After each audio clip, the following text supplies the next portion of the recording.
And let me just start by saying the number one priority, what we are focused on above all else, and literally 24 hours a day since this event began, was getting customers their service back. The amount of time that people in Texas have had to be out of service for electricity during a time of extreme cold is terrible. It is unacceptable. And we are trying to manage the electric grid so that we can get those folks back on their service safely and get the electric grid moving in the direction that we try to move it in every day. You know, our fundamental job is to keep the grid reliable by maintaining the balance between generation and load, the balance between supply and demand. What we have seen in this event, the severe winter event, is that imbalance of supply and demand developing to a point Sunday night where we needed to protect the integrity of the grid. We needed to make sure we didn't have an uncontrolled blackout that could last for an indeterminate amount of time. It could take a very long time to get electric service back to people. And while this has certainly taken longer than we had hoped, we're continuing to work towards the restoration of the system as it was last week. When these outages are over, people will be able to have the service that they had before this event. The challenge has been to get the grid in balance, the supply and demand balance effectively in place where we can bring all those customers back. I know some of you were here for the background on the event, and you know, we saw this storm coming, both in our weather forecasts and then the forecasts available to the general public. Knew it was coming. The leadership in Texas knew it was coming, asked for a disaster declaration, which was granted last week. A lot of steps have been taken to prepare ourselves for what we're going to be seeing, prepare our market participants for what we saw. And we understood that there may be an imbalance of load and generation that would cause us to do rotating outages yesterday and today because of the size of the disparity between what we were seeing on the historic demand side, higher than we'd ever seen in winter in Texas by far, versus what we were seeing on the supply side. So we saw this coming, but the thing that really shifted matters was Sunday night when we had to call for these outages. And that was because while we were seeing the tremendous demand side growth caused by the storm and the cold associated with it, we saw a large drop in the amount of supply available. And if we had let that supply-demand balance stay too long out of balance, it could have had catastrophic impacts on the grid itself that could take a very, very long time to repair. This has been a very trying event for those Texans who have had to endure it, and we understand that. My power has been out at my home in Austin since Sunday, and I understand the challenges that it's posing to people all over the state. But the work we're doing is to get us back in a place where we can get all customers back up and operate a safe system that doesn't have a risk of that sort of catastrophic event. And that's why we took the actions we did Sunday, and we're working our way through to be sure we can get everybody back on a safe and secure electric grid. So now I'll ask Dan if he could kind of give us an update on some of the key data that I think you may have discussed yesterday about where things stand with our system and its restoration efforts. So I'll turn it over to Dan. Thanks, Bill. So we have, as the warning occurred this morning, we tend to, the power consumption on the power grid tends to be higher in the morning hours and go down in the middle of the day, come back up in the evening during the winter. And what we saw this morning is we had to increase this amount of load that was out on the system during the early morning hours today. We've been able to bring some power back online, some areas back online as the day has progressed today, and as we've gotten a small amount of additional generation to be available. But we've also, at the same time, we've been adding supply to the grid from certain generators. We've also been losing other generators where they have become unavailable. And so we haven't been able to add as much back during the course of the day that as we would like to have. And what we have added back, we're hoping to keep online, but if additional generation doesn't become available, as the day goes on, we may actually have to take some of it back offline to maintain that power supply balance come this evening, as the load that is being served starts going back up. We have about, the magnitude-wise, we have about 15,000 megawatts of consumers that are out. That's somewhere between 2 and 3 million people that are currently out. So that's the demand side. On the supply side, we have roughly 45,000 megawatts of generation that's offline at the current time. And so that number hasn't progressed as much as we would like for it to, because, like I said, we keep losing some as more is added. And it's for a variety of reasons. The generation is out. It's for a variety of reasons and a variety of sources of energy that's being tripped offline. So about 16,000 megawatts of that is wind turbines that are offline because of icing in West Texas, primarily, but also some along the coast. And then we've got about a little under 30,000 megawatts of more thermal generation, like gas, coal, nuclear plants that are out. And so it's really, like I said, a variety of resources that are out. Yeah, and so I guess that's the report right now. Okay, well, I will start reading off some of these questions. Can you address how the locations chosen to be disconnected are selected, and are they left up to local providers to decide? Yes, the locations that are disconnected are left up to the local utility providers. ERCOT's role is to tell those utilities when this supply-demand is out of balance and we feel like there's a threat to the security of the grid, that we need, X amount of megawatts to be reduced on the demand side, so that, outages are caused by that. So that's what we ask for from them. And it's based on a set percentage that is allocated to the different utilities in Texas, primarily based on their size. And then once that is given to them, it is up to those utilities to decide how to implement outages. And for example, some utilities may have critical care customers that they want to identify and try to avoid outages. But that is up to those local utilities. We don't have a role in implementing it because they know their areas better. They know what's going to be better for their population. We just need them to commit to bring us back the number of megawatts we need to keep the grid in balance. Okay, I'm going to move on to KAVU TV. Why are certain areas and cities experiencing an upwards of 20-plus blackouts in the last 24 hours, while other areas have not experienced any blackouts?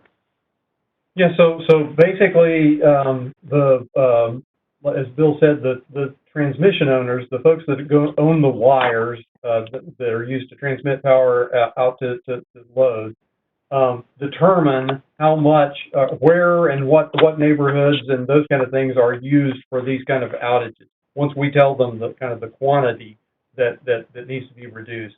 And so there may be areas where, as Bill mentioned, there are critical care facilities, places like hospitals or emergency response facilities, those kind of things that are not that need to retain their power, and they're called critical care. And so those may not be included in the plan, and other areas that don't have those facilities may be undergoing longer outages. And so it's really just up to the transmission companies to decide those things based on the amounts that we tell them. Okay, I think there may be an issue with folks being able to unmute and ask those questions, so I will continue to follow the chat. I've also received a few texts, so if you do have a question, please submit it via the chat, and I will try to get to it. This is Eva Parks with KXAS. How did COVID impact winter weatherization efforts this year? I know you were in the middle of spot checks from November to February. How many were you able to conduct, and how many were you not able to do? So we conduct these winterization spot checks for generators who the generators submit a plan to the PUC for their how they're planning to winterize their facility, And then we go out and do spot checks of whether they're following that plan or not, and help to disseminate the best practices for those kind of winterization of plans for their plant. Typically, we send someone out to walk through the plant with them, along with some of the NERC regional entity representatives. And we typically do that for about 100 of the 600 or so plants every year. I think this year, because of COVID, we did that as a tabletop exercise, but we still went through the same process with the management of those plants. And I believe we did 94 of those this year. So we hit the same number of plants. We try to focus on the ones that have either had problems in the past or are new plants and may not have had that kind of aware of the best practices and those kind of things. But we were able to do that for a typical number of plants this year. Okay, next question. How many different plants and generators have failed in this event? Yeah, so I don't have the breakout of the number of plants in front of me. We know how many megawatts there were, but plants are of different sizes. So we have that information, obviously, but I don't have it on this sheet. From KRTK, what concern is there about Wednesday's storm and it negating a lot of the work being done to improve distribution? Well, I think I'd say at the outset, the temperatures, the extreme nature of what we saw Sunday, Monday, still today, we're not out of it yet, the extremely low temperatures and then the snow that we saw, the freezing precipitation we saw, we're still expecting it to be quite cold in Texas, but I don't think we're showing on the forecast that it's as severe as what we saw earlier in the week. And as temperatures rise, that helps us because it helps with gas supply, it helps with de-icing wind turbine blades. The sun coming out helps. That helps us give us a lot more of our solar power on the system, which we saw quite a bit of yesterday as the sun finally came out after a few days. So the even I wouldn't say minor, but changes where you're still feeling cold can make a difference as far as the factors that we're looking at.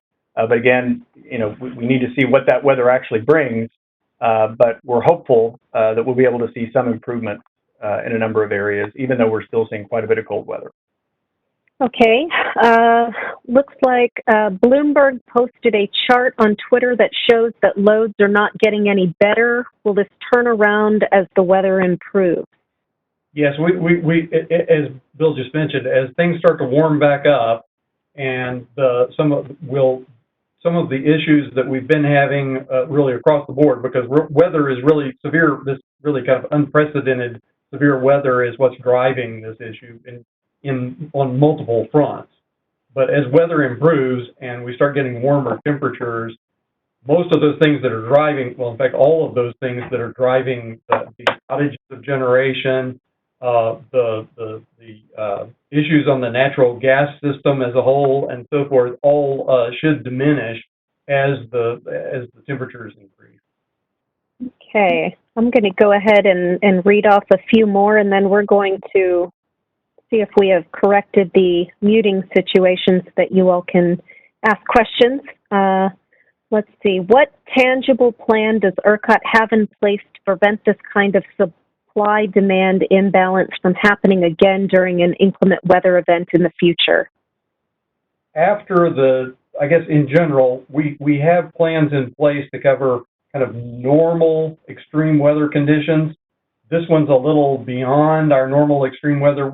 After some issues we had with cold weather back in 2011, where we had some plants that tripped offline during that situation back in February of 2011, we put in place these winterization process, the checking process. The generation in our area, and in fact nationally, created some best practices that they would implement.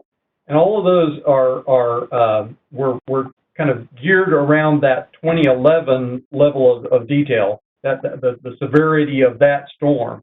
And like I said earlier, this one's kind of beyond what we saw in 2011. So we will go in. One of the things we will definitely go in is work with the generation entities and anyone else that helps us with that, and try to beef up that plan to the point that it's able to handle this, what we now understand to be even possibility of more extreme weather than what we had experienced in the past. So that's one thing, and I'm sure we're going to be looking at these in kinds of things in much more detail, but really our focus at this point has been more on trying to keep the system together so that we can restore power to consumers as fast as possible. We're really working this event now, and then we'll go in and start working on the process improvements and lessons learned and making sure that it won't happen again. So are all energy companies being asked to cut the same percentage from their grids? So the amount that each transmission provider, when we ask for, say, 1,000 megawatts of load reduction on the system, the share that each transmission provider has to reduce in their area is dependent on their share of the overall system demand on the system. So if you have one utility that has 20% of the demand on the system that's hooked up to their wires, then if we're reducing 1,000 megawatts, they will have to reduce their demand by 20% of that 1,000 megawatts. And that can make sure that the reductions are equitably distributed amongst the different wires companies. And it also, from a technical standpoint, it winds up, since different wires companies are responsible for serving load in different areas of the state, it also makes sure that the reductions are spread across the whole state and everything can better be held in balance. Okay, I am going to keep down this list. I know some of you have commented about the unmuting. We did attempt to unmute everyone, but there's just too much background noise for us to go that route. So unfortunately, we have to keep the line muted, and I will continue to address these questions as best I can. The next one is, can you explain the PUC order? The PUC met in an emergency meeting yesterday. Because as we were managing this situation, observed, and I think some of our market participants observed, that the scarcity pricing mechanism, we call it, the prices that apply when we are in energy emergency alerts that are set to incentivize generators to provide maximum supply during those alerts. There were some distortions in how they were being calculated. They weren't being calculated incorrectly, but in an event like this, we were observing for the first time some impacts of the formula, I'd say, of how those prices were calculated. And I think we and others were not really happy with what we were seeing in the scarcity pricing, given the obvious scarcity and need to bring everything on that we had. So the commission met yesterday in an emergency meeting and made a change to that mechanism, enabled us to put a software change in last night to, while we're in this emergency condition, apply this pricing rule that we think is going to be even more effective in our ability to keep generation on at its maximum throughout the event. How much of the total generation on forced outage was just gas? I actually don't have that number either. I apologize. Certainly going into the event prior to this tripping of generation, we knew that there would be some finite amount, very well known amount of generators that were going to have gas restrictions on them. But the units that tripped offline starting Sunday night were a mix of resources, but I don't have that breakout in front of me. Okay. Can you address the criticism that the loss of wind generation is primarily to blame for the outages in the state? Is that true or no? Well, so I mean, the numbers that I did quote earlier, where we do have a breakout between wind and solar resources and thermal generation, being gas, coal, and nuclear, the breakout is roughly, right now it's 16,000 megawatts of what we got renewable generation, wind and solar, and of the 28 or 29,000 megawatts of thermal generation. Now, those numbers, I should note, include both generators that went out since Sunday, and also some that were out in advance of that because of these gas curtailments and so forth. But really, I mean, if that may be a way of answering the question, is that there is, significantly more megawatts in that thermal unit category than in the renewable category as far as what's out during this particular event at the current time. And I just add to what Dan's saying, overall, as Dan emphasized before, we're seeing the loss across the various generation types. And it really, those losses came at pretty much the same time as we saw this storm sweep through and have its impacts on lots of different kinds of generation. So I think it's the weather, the storm that brought the issues to lots of different kinds of resources, and obviously working with all of them to try to bring as many of those of all kinds back to get on the system. Next one. When did ERCOT realize that this storm would be worse than the projections, and what last-minute steps were taken to prepare for it? Yeah, so actually, from a planning perspective, on Monday, the 8th of February, our meteorologists were recognizing that this was going to be a really severe storm. And so we issued what's called an operating condition notice for extreme cold weather. We issued that out to market participants. We asked the generators to make sure that they had reviewed their fuel supplies and had fuel available, that they implemented their winterization procedures. So that started on Monday, the February 8th. And then we ratcheted up the different levels of warning ahead of time to an advisory, and we began canceling transmission outages to make sure the system was intact as possible to allow generation to be used without any kind of transmission congestion. We did that on February 10th. We updated that to a watch on the 11th. And then on Saturday the 13th, we issued a emergency conditions notice for the extreme cold weather. So we were preparing all along, and in fact, we were preparing for some loss of wind generation, some loss of gas generation due to gas restrictions that typically happens for a severe cold weather event, because the gas industry will use necessarily use that for human needs first, and is how that was defined back before the Railroad Commission's order. And so we knew those kind of things were happening. The real thing that changed everything was the fact that the rest of this generation that tripped offline starting in the middle of the night on Sunday, really after we had hit the peak for this event in demand for this load so far for the event, all that generation tripping offline, that part was not expected because of these winterization things that the generation industry had put in place, where we were doing best practice and everything.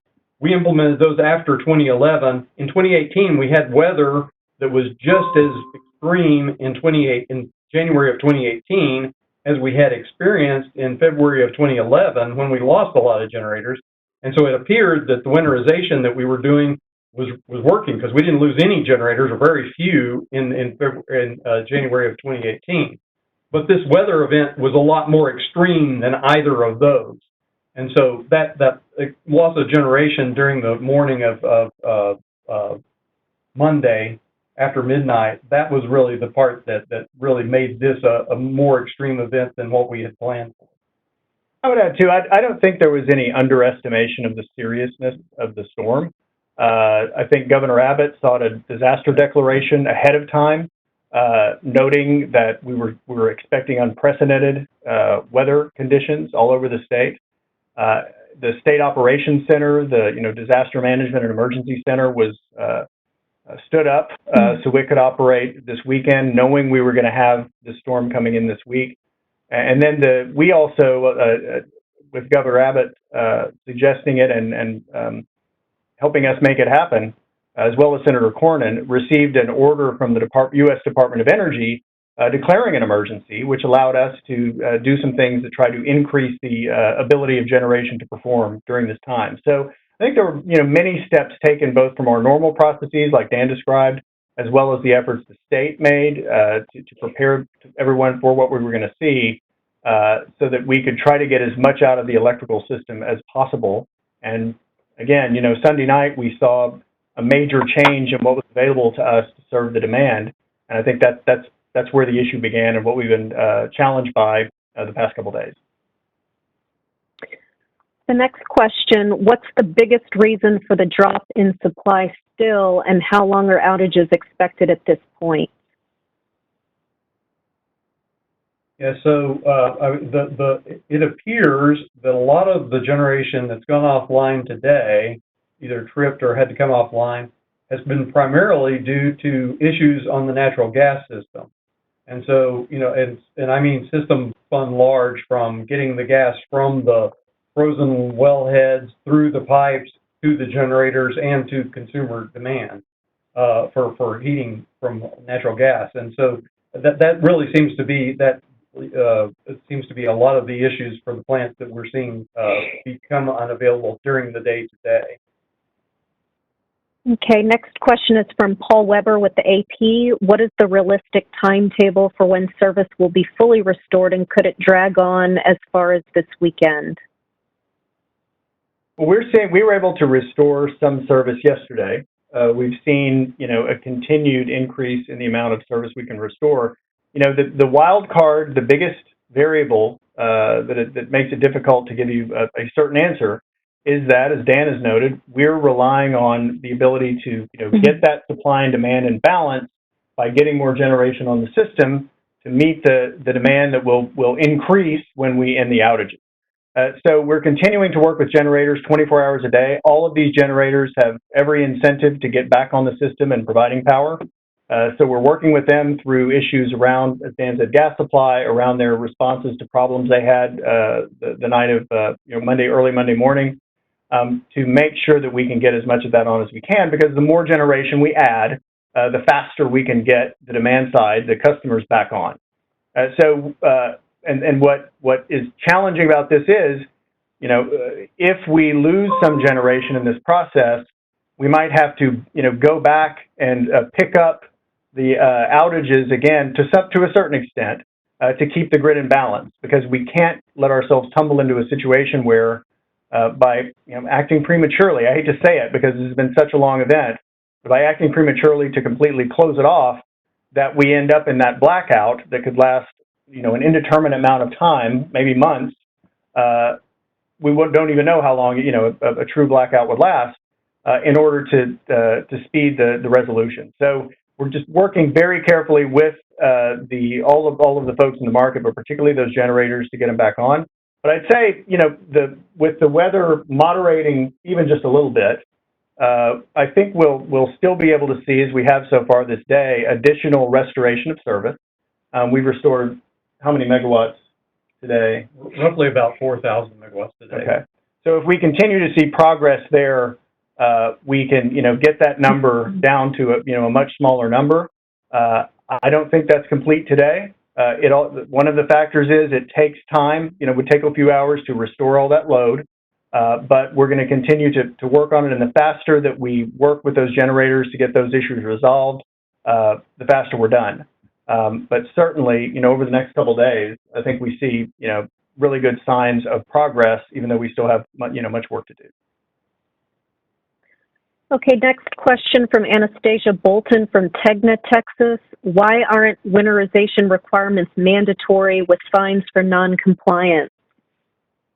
So the NERC, the National North American Reliability Corporation, is the entity that sets standards for the electric power industry, reliability standards, and they have actually been talking about doing and are in the process of doing a standard for winterization. There have been events in other parts of the country that are similar to this.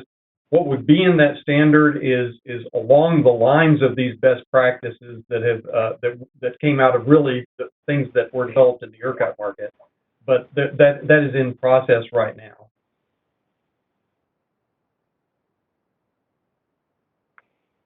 Okay, next question from Mitch Schnerman with the Dallas Morning News. Please confirm that 45,000 megawatts are offline. Is that over half of your total winter capacity? And please review the leading reasons for losing so much generation? It seems there would be shortages even under normal temperatures. So I guess a couple of things. In that number, we're counting the full installed capacity of wind and solar generation.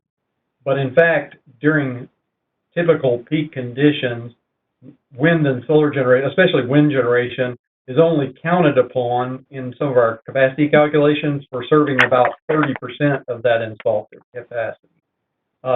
It varies by region, but it's roughly in that range. And so from a capacity standpoint, we're not actually, I think it was 16,000 megawatts. We're actually not losing the 16,000 megawatts. We're losing roughly a third of that when we're calculating it from a capacity standpoint. Then the other 28 and 29% or so are the thermal generations, and we count those at megawatt per megawatt. I guess the leading causes we've had. I mean, the wind turbines were out because of icing on blades primarily. The gas generators, we had some gas generators going into the event that were out because of gas restrictions on the gas system that were known in advance or have historically been known in advance. And then as far as the trips go, there've been, we know some of those things at a very high level. There's some very high level reporting when a unit trips into us, but we haven't gotten the information completely on what those things are. But almost in every case, we expect that it's because of this severe cold weather. Things like instrumentation lines that freeze up that are intended to protect the unit. And so if they lose their protection, the unit trips offline, so it's not damaged for a much longer period. And then there's also, as I mentioned earlier, in recent few hours, we've started seeing more natural gas unavailability and some of those kind of things. And I think there will and there should be significant review of this event, from a regulatory perspective, from a industry perspective, and we'll, I think, as we have in past events, get much more detailed information about what the causes, the root causes of these kind of challenges were. But at the moment, the cause of the inability of the generation to power the grid is less of our concern than it is of the generator. We just want them to get back on, and so we are encouraging them to do that. Obviously, they're putting the work in to do that. They can diagnose their problems and then get themselves back on the grid. So we don't have a whole lot of detailed information because the focus has been on getting customer service again. And getting customer service again is going to require more of that generation to get online, and whatever they need to do to make that happen, we've been trying to be supportive and help get that grid back in balance so customers can be, fully served again. I guess, Leslie, one of the things that might be helpful, because we didn't really do this at the beginning, and there's probably a lot of folks on this call that aren't traditional followers of ERCOT that know exactly what we do, but ERCOT does not own generation. ERCOT does not own transmission. We're an organization that was put together to make sure that all the different entities that are needed to work and maintain the reliability of the big power system with all those different working parts, that all of it works together appropriately, and watching over the system from a kind of a high-level viewpoint. And so that's one of the reasons that we don't have all of the information about things like unit trips and so forth, because that's not our role. We don't own that generation. We're just coordinating to make sure that all the pieces work as well together and meets the standards. Thank you, Dan. That was a good point to give that background. Okay, the next question is from KGNS in Laredo. ERCOT announced about 4 hours ago that it directed local utilities to restore 400,000 households. What areas does this include? And also, what are your concerns regarding the governor's announcement this afternoon? I think when we're announcing that we've managed to get some restoration on the system, that is a restoration that's then being distributed out to all of those utilities who we've asked to reduce demand. So if there is load shed going on, in all those utilities, we distribute that restoration in a similar way, similar percentages, as Dan was talking about earlier. So that's how we manage that. On the governor's announcement earlier today, I mean, electricity is an essential service. It's critical to the economy, the lifeblood of Texas. It's completely appropriate that we look at an issue like this, we look at ERCOT's actions, we look at all the other actions of anyone participating, and be sure those have been done the most effective way, and we investigate how we can avoid this sort of extended period of people not having power with these outages in the future. So a close look at that by policymakers, from the governor to the legislature and elsewhere. We're not surprised by it. We'd be surprised if they didn't, given the importance of this issue has had in Texas. So we're happy to participate in that, and we'll cooperate and, hopefully be very involved in it in whatever way we're asked to by any of the policy or leadership folks that we report to. Okay, next question from KXLN. Why was ERCOT not prepared for the magnitude of this demand in energy across Texas? Yeah, so I mean, we've almost already answered that in that we were prepared for a significant event. We were gearing up for it. We went through this series of processes.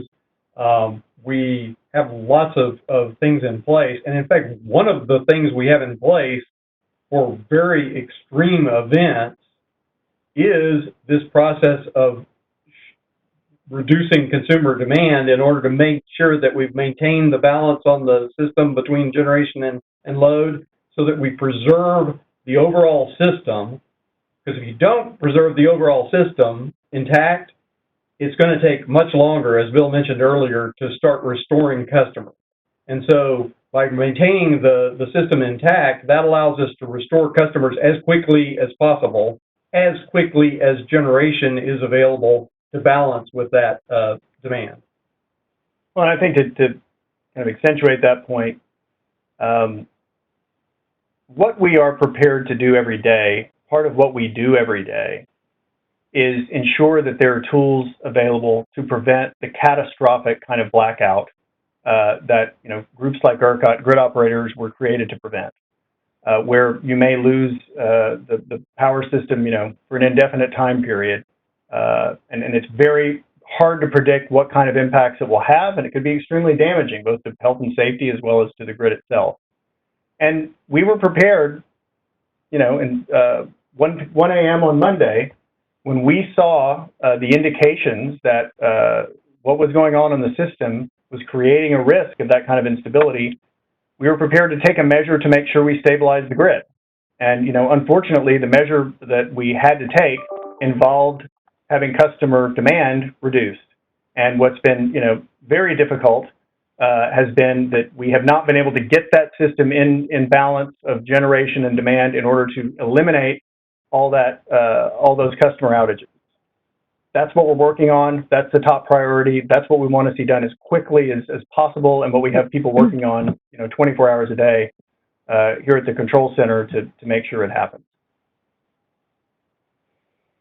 Okay, this is sort of a series of questions from Asher Price with the Austin American-Statesman, so I'll just read the whole thing, and then if you need me to repeat, I'm happy to do so. When do ERCOT officials expect things to be back to normal? Who's to blame in Bill and Dan's opinion? What are the catastrophic infrastructure problems that Dan alluded to if blackouts hadn't occurred? Could ERCOT order individual industrial customers to cut demand? And Bill, how would you grade ERCOT's performance during this whole event? That was a lot in one go. What was the first one again? Break it out. Let's do the first two. When do ERCOT officials expect things to get back to normal, and who's to blame, in your opinion, for what's happening? To Asher's question, as I noted earlier, we're seeing progress on restoration of the system. We're able to release more megawatts to the local transmission companies to get more customers on. And I have to add the caveat, there could be setbacks if we see generation come off that we were counting on to serve those customers.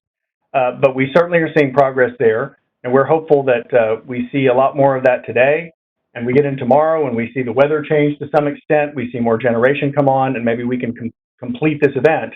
And we're very hopeful that will happen. It's just we're still working through the issues around getting the generation in place to be able to make sure that happens. So I know it's frustrating. We can't offer a time certain, but it's a process that we are engaged in to get that the grid back in balance to where we can eliminate this altogether. And that is what we're working on. Who's to blame? Well, what we saw this week is a historic, unprecedented weather event that took the demand side of the grid balance equation to skyrocket. We broke the prior winter record for ERCOT by a lot, basically shattered the record. We saw more demand from this set of weather events that covered the entire state of Texas, not just portions of the state. We saw that bringing on more demand than we've ever seen in the winter, and almost as much as we see at the peak of our summer. So you had this extraordinary event that was increasing the demand side, and at the same time, for the reasons Dan has identified, Sunday night, when that storm was really blowing in, we started to see the generation impacts on all different types of generation. So we had an event where the two things you need to do to keep the grid in balance were going in the opposite direction. And that's where we needed to step in and make sure that we were not going to end up with Texas in a blackout, which could keep folks without power, not just some people without power, but everyone in our region without power for much, much longer than we believe this event is going to last, as long and as difficult as this event is right now.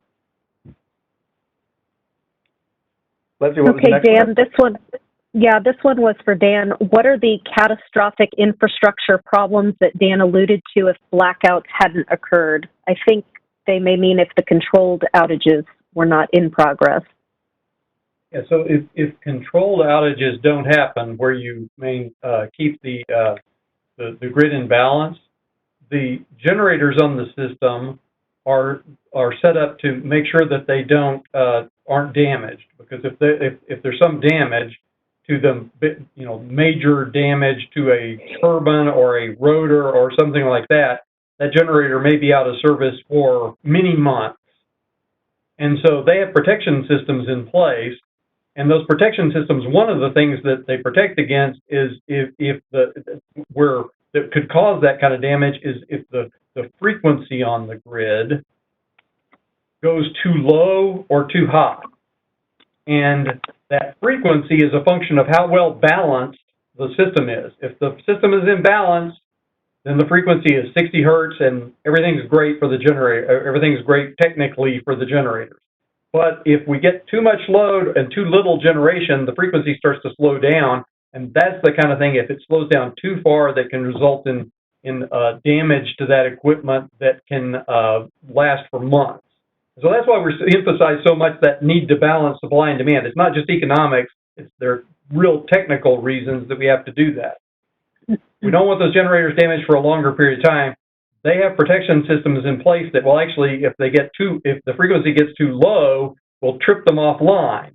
Now you're further out of balance, and other generators may trip offline. And at that point, you kind of have a collapse where you're having to do the kind of thing that Bill was talking about, where we're having to start the grid back up from zero. Right now, we still have 75% of the generators on the grid. The system is operating. The grid is still hot. 75% of the generators are to meet the load is still operating, and so it's fairly easy to, once we get enough generation to start adding back to match once we start getting generation back, we can add it back to load back to match it. But if we lost the whole thing, that's where it would take, much, much longer than what we're expecting these outages for roughly 25% of the consumers to have to endure. And then one of the terms that comes up with blackouts too is cascading, where it's not just, one turbine that is broken and one generator that can't operate. These outages, when they're out of control, in a blackout situation, without these protection systems working, et cetera, can cascade through a system. So you really can have geographically broad damage that, for all the reasons Dan explained, is extraordinarily difficult to repair. And you don't have any sense of, until that kind of event has happened, how extensive that is. But that's a lot of what we are built to avoid. And our operators are required to take very quick action, including implementing these kind of load sheds that we're having right now, to make sure those much more extended outages don't happen. They can happen very quickly, and so it's important for our operators to be able to make those decisions very quickly. And on the evening of Sunday, they did. Did Asher have a couple more? Can you hear me? Yeah, can you hear me again? Yeah. Sorry, I lost audio for just a moment. Okay, final question from Asher. How, Bill, would you grade ERCOT's performance during this event? While we are in this event, the focus just has to be on getting through this event and getting customer service back. Now, I'll say that the decisions that our operators made, early in the morning Monday, 1 o'clock, 1:25 Monday morning, that they needed to reduce demand were for exactly the reasons Dan identified. Seeing frequency go down quickly, it needed to be responded to, or we could have seen the entire grid become unstable and have just the kind of outcomes that Dan has described for a catastrophic blackout. So those decisions, I'm sure we'll look at, every decision that's been made every minute before and since in how we responded, how we worked with the generators to bring the supply side back on. And there will be a lot of review and a lot of determination afterwards on all these things, and there ought to be. There certainly ought to be, because this has been an awful event for so many Texans. We don't want to see it happen again, but we still have to have a way, the way of protecting the overall grid that we executed on Monday morning. So I think we'll defer grades, and I think that let other people who are observing our work as it's finally reviewed take a look at that. I think from our perspective, we want to get better. We want to get better every day. We want to manage the grid effectively every day. And right now, managing the grid effectively every day means getting these customers back in service, and that's the focus. Okay, I think we have lots and lots of questions, but we'll allow to go over a little bit. So we're going to have to wrap up in the next 15 minutes, but let me see what I can get through. The next set of questions: is this the largest blackout ERCOT has overseen? Are generators facing penalties for not being online right now? I can answer the first one. This is certainly the most load in terms of magnitude, the number of consumers impacted, the amount of megawatts that were reduced. It's the most that we've ever had. This is only the fourth time in the history of ERCOT that we've actually had to shed load, any amount of load. And the most we had to shed was, I think, 4,000 megawatts back in 2011. So certainly this is the most severe, and it doesn't happen very often at all. Yeah, and I'll just add, not to be too redundant from prior comments, but it's like somebody said to me earlier today, well, this sure feels like a blackout. But again, we have never had a blackout, the cascading, catastrophic kind of blackout in Texas, in the ERCOT region, that we've seen in other parts of the U.S., certainly in other parts of the world. We've never had one of those kind of events. This event, these controlled outages, has been extremely difficult, of course. It's lasted longer than anybody wants it to last, but I just want to make the distinction, because what we're protecting against is worse, and what we're trying to do to resolve it is extremely difficult for people in Texas, and we're working as hard and as fast as we can to get them back where they were last week, with a functioning grid that operates effectively to serve the needs of Texans in every season. Okay, From this same reporter, can you explain what is required versus voluntary as far as weatherization plans go for what generators submit to ERCOT, and can they be fined or penalized for not submitting sufficient plans? Has that ever happened before? Yeah, so at the current time, those weatherization plans are voluntary, but there are significant, I guess you'd call them financial penalties in the inability to generate during conditions like this. When we get into a situation where we've got scarcity on the grid, we don't have enough generation to match the load, the prices in the wholesale market are higher than they are in normal conditions.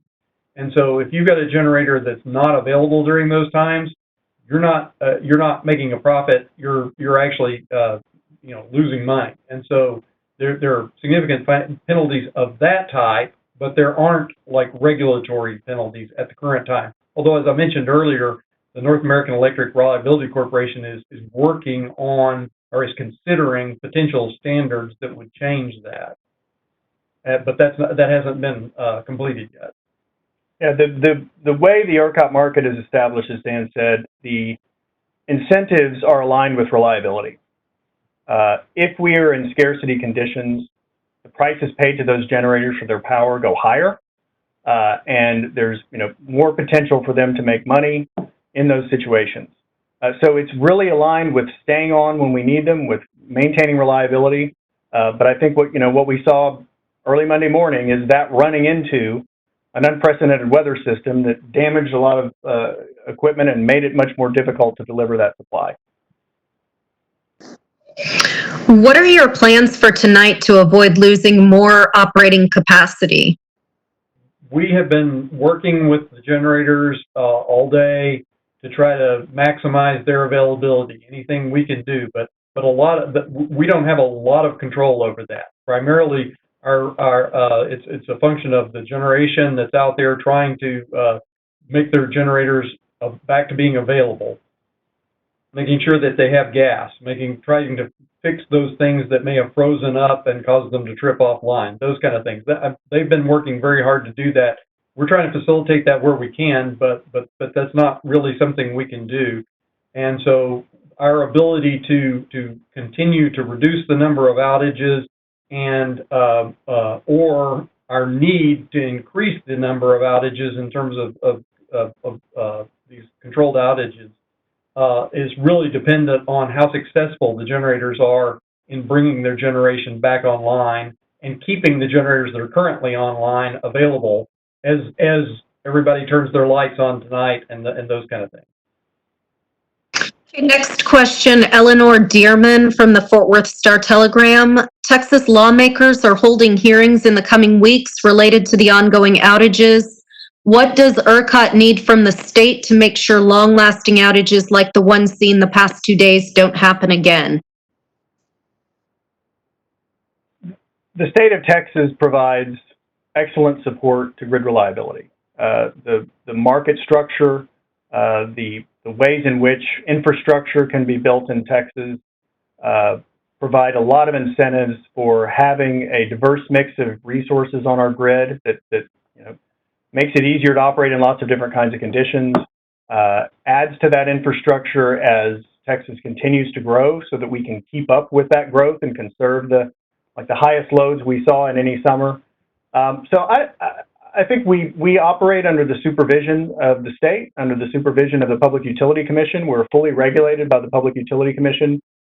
We collaborate with the commission, I think, effectively, and don't have an ask at this point. I think as we get past the emergency, when we are focused entirely on getting customers back in service and getting things back to normal on the grid, if we find things that were deficiencies of ours that the state could help correct, you could bring those things forward, whether they're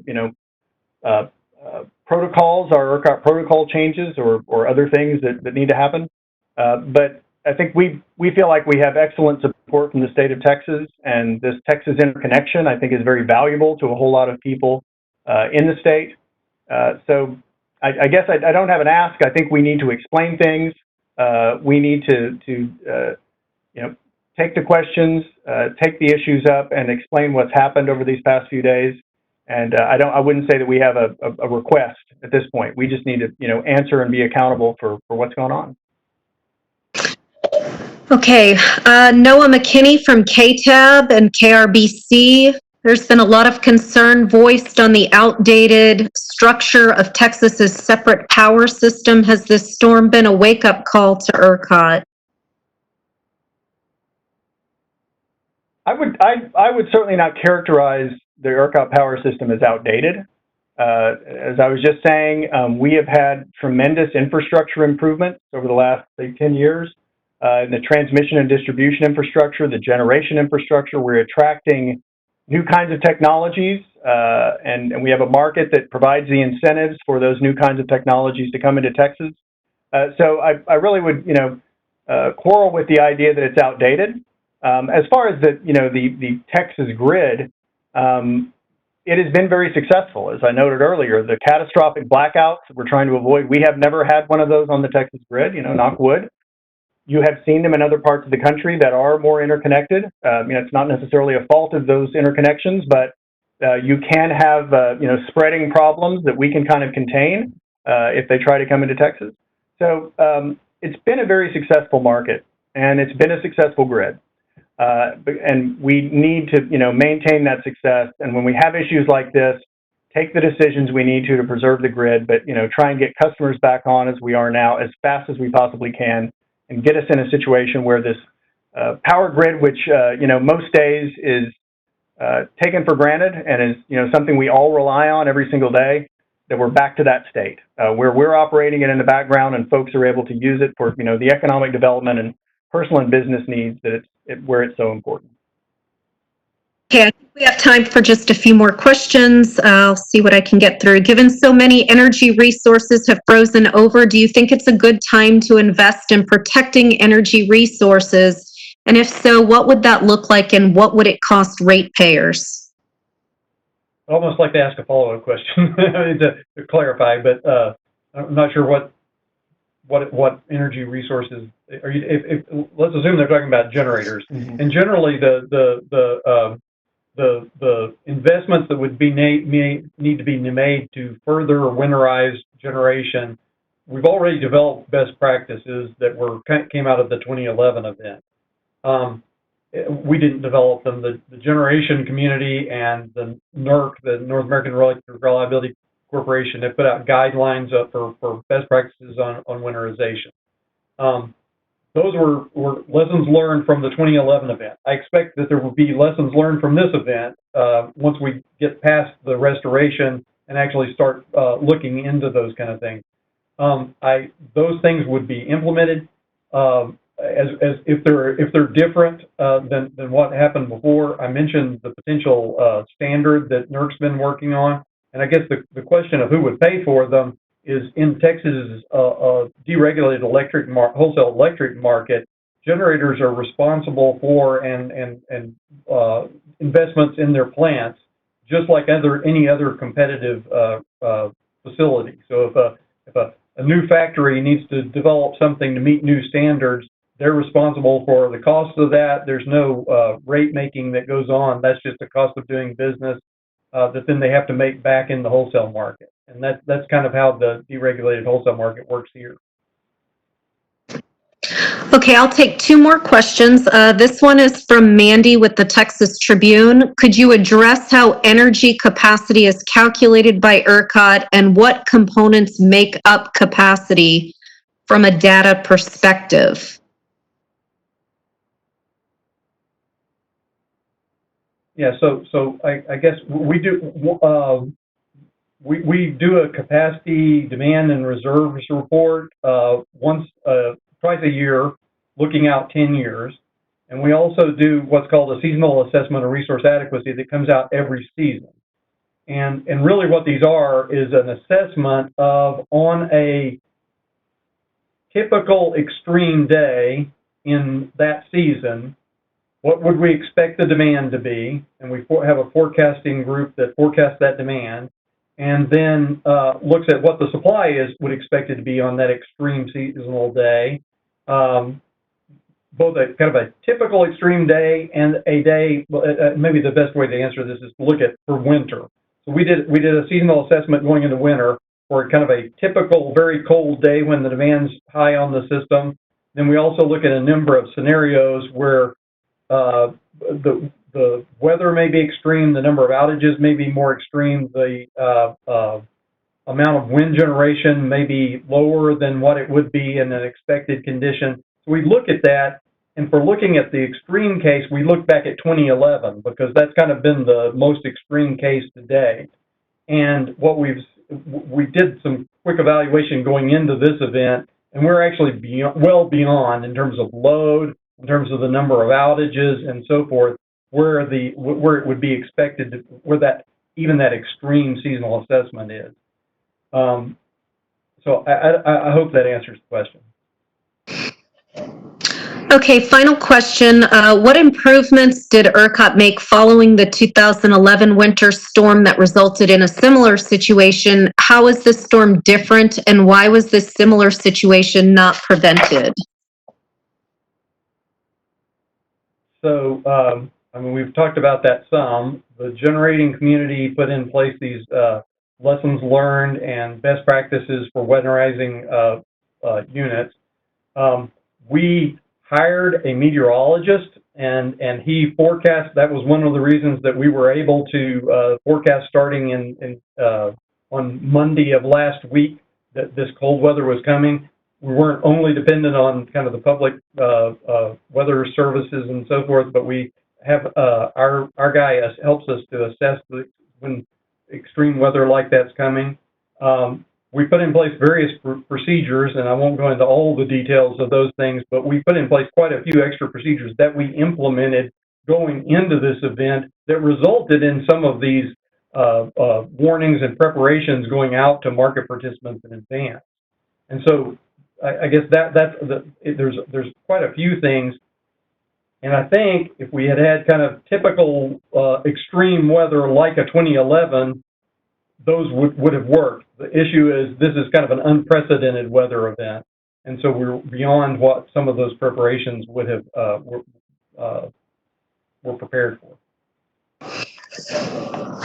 Okay, well, we're about 10 minutes over our allotted time, and I know Dan needs to get back to the control room, and Bill has many things to be taking care of at this time. So I'd like to thank everyone for attending today's media call, and we will continue to keep you up to date via our Twitter channel, and we will send out media advisories when and if we host some additional media calls. So thank you all for attending, and this concludes today's media call. Thank you.